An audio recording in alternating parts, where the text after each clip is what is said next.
The station was called Outpost 88, but among the mercenaries, smugglers, and hunters of the Outer Arm, it was simply known as the Pit.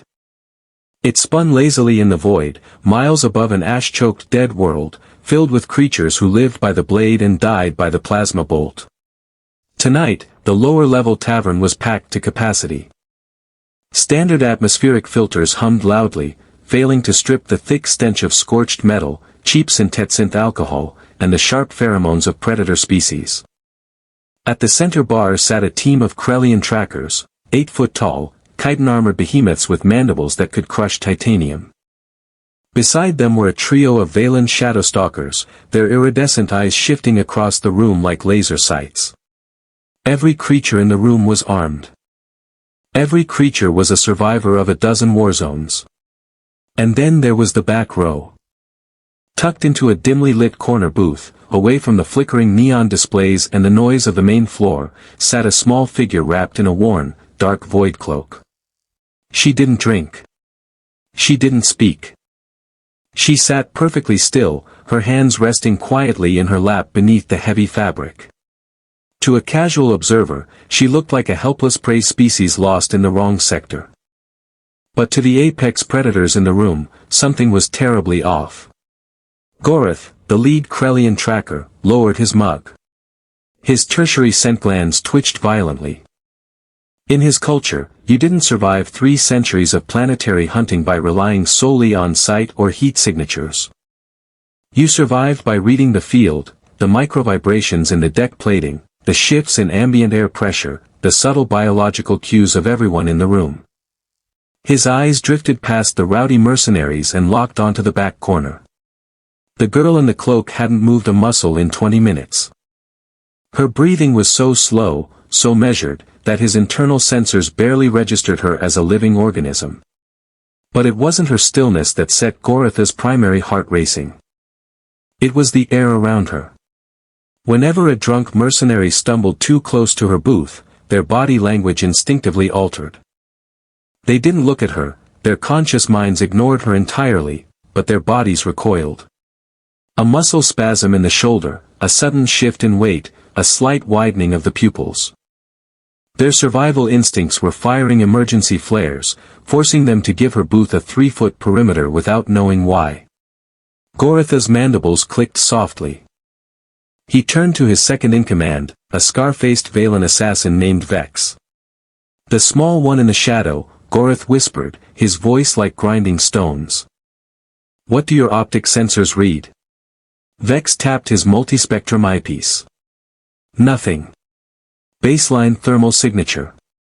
Low heart rate. No visible weapons. She's civilian feed." "Look closer, fool," Gorath hissed. "Look at how the room bends around her." Vex adjusted his optic magnification, focusing on the dark alcove. This time, he looked at the details he usually dismissed. The girl's cloak hung straight down. Too straight. The fabric was heavy, dense, woven with tungsten weave lining, the kind high-gravity dwellers used to keep their muscles from tearing themselves apart in standard atmospheric pressure. Then he noticed her stance, even sitting down. Her boots were anchored to the floorboards with standard magnetic locks, but the steel beneath her boots was slightly bowed inward. She wasn't just sitting there, her physical density was immense. "She's from a high-G world," Vex muttered, a cold drop of synthetic sweat pooling behind his neck armor. "A heavy worlder." "Not just any heavy world," Gorath growled. "Look at her fingers." Peeking out from the cuffs of her dark cloak were 5 slender digits, resting on the metallic table. Where her fingertips touched the solid plasteel tabletop, subtle spiderweb fractures had formed in the reinforced composite. She wasn't pressing down. She was simply relaxing. "Terran," Vex whispered, the word tasting like lead in his mouth. The tavern grew louder, but for Gorath and his team, the ambient noise fell completely silent. Humanity had entered the galactic arena only 2 decades ago, but stories of their home world, a hellscape of crushing gravity, hyperdense tectonic plates, and lethal atmospheric volatility, had spread like a plague among the mercenary guilds. Humans didn't look terrifying. They didn't have claws or 4 sets of eyes. They were built like solid lead, packed into compressed biological frames. While the veteran predators watched from the shadows, a group of fresh recruits, bounty hunters from the Vorax cartel, entered the tavern. They were young, loud, and drunk on cheap adrenaline stims.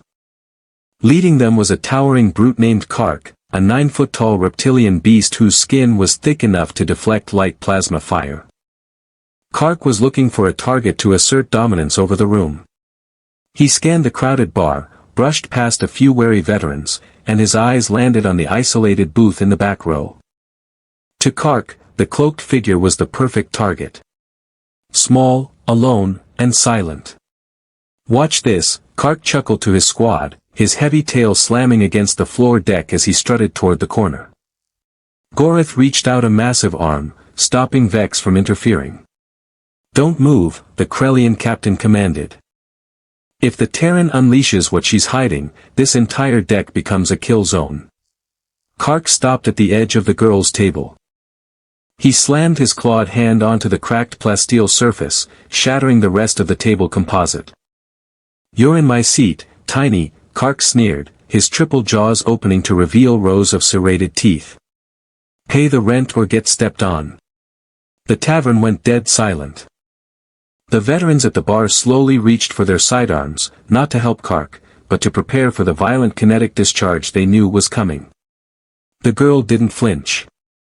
She didn't jump, gasp, or reach for a weapon. Slowly, deliberately, she lifted her head. The deep hood fell back, revealing a pale human female with short dark hair and eyes the color of cold iron. Her face was entirely void of emotion, no fear, no anger, not even annoyance. It was the cold, calculating look of an apex predator evaluating a piece of meat. "You're standing in my light," she said. Her voice wasn't loud, but her vocal cords, forged in 3 times standard galactic gravity, produced a low-frequency baritone vibration that rattled the glasses on the bar 50 feet away. Kark blinked, taken aback by the subaudible vibration that shook his inner ear structure. But his pride, fueled by stims and his laughing squad behind him, took over. "I said move." Kark roared, reaching down with a massive, clawed hand to grab her by the shoulder. His hand never reached her. Before the reptilian brute could register the movement, the human girl's hand shot forward. It wasn't a strike, it was a simple catch. Her small, pale fingers wrapped around Kark's thick wrist like a vice made of hydraulic steel. Kark tried to pull back, but his arm felt as if it had been encased in solid concrete. The sheer disparity in muscular density was absurd. The human didn't even lean forward. Her core remained perfectly locked, effortlessly anchoring the 9-foot alien in place.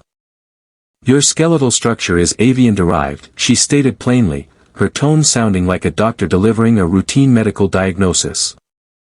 "Porous bones, light muscle distribution, optimized for low-gravity environments." Kark growled, his free hand reaching for the plasma pistol holstered at his hip. The human didn't draw a gun. She simply tightened her grip by 5%. Crack. The sound of splintering bone echoed through the silent tavern. Kark let out a high-pitched, guttural shriek as his reinforced wrist bones shattered into fragments beneath her fingers. She stood up. As she rose to her full height, standing barely 5 feet, 6 inches tall, the cloak fell away completely. She wore a black tactical harness loaded with magnetic kinetic slugs, but no shield generators. Humans didn't need force fields, their bone density and muscular mass made them living shock absorbers. The air pressure in her immediate vicinity seemed to drop as her lungs expanded, taking in massive lungfuls of the thin tavern air. Kark collapsed to his knees, clutching his ruined wrist, tears of pain leaking from his reptilian eyes. His squad members drew their blasters, their hands trembling violently as they aimed at the small human standing over their commander. "Drop them," Goritha's voice boomed across the tavern. The Krellian tracker stepped forward, his massive frame blocking the Vorax recruits. His mandibles were flared in a gesture of absolute submission toward the human girl. Lower your weapons, you fools, Goreth warned his squad and the recruits. She isn't an assassin. She isn't a mercenary. He looked at the small metallic badge pinned to her chest harness, a silver emblem featuring a stylized globe surrounded by crossed kinetic barrels. She's a Terran shock trooper, Goreth said softly. The ones they drop onto Deathworlds when orbital bombardment fails. The room remained dead quiet. The Vorax recruits slowly holstered their weapons, taking 3 steps back and dragging their sobbing commander with them. The human girl didn't look at them. She reached down, picked up her dark cloak, and casually swung it back over her shoulders. The heavy tungsten lining settled onto her shoulders with a dull, heavy thud. She walked toward the exit. The crowd parted instantly, mercenaries and warlords scrambling over one another to leave a wide, clear path down the center aisle.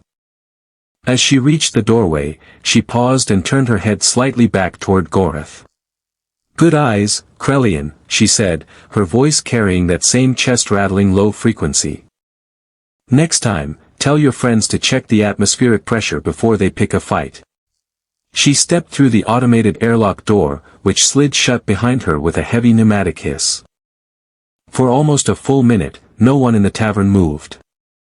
Goreth took a deep breath, his scent glands slowly returning to normal as the crushing aura of her presence faded from the deck. Vex wiped his optic sensors, staring at the shattered plasteel table where she had been sitting. "Why didn't she kill him?" the assassin whispered. Goreth picked up his mug, his hand shaking slightly as he took a long drink. "Because to an apex predator, a insect buzzing in your face isn't a threat. It's just a mild inconvenience."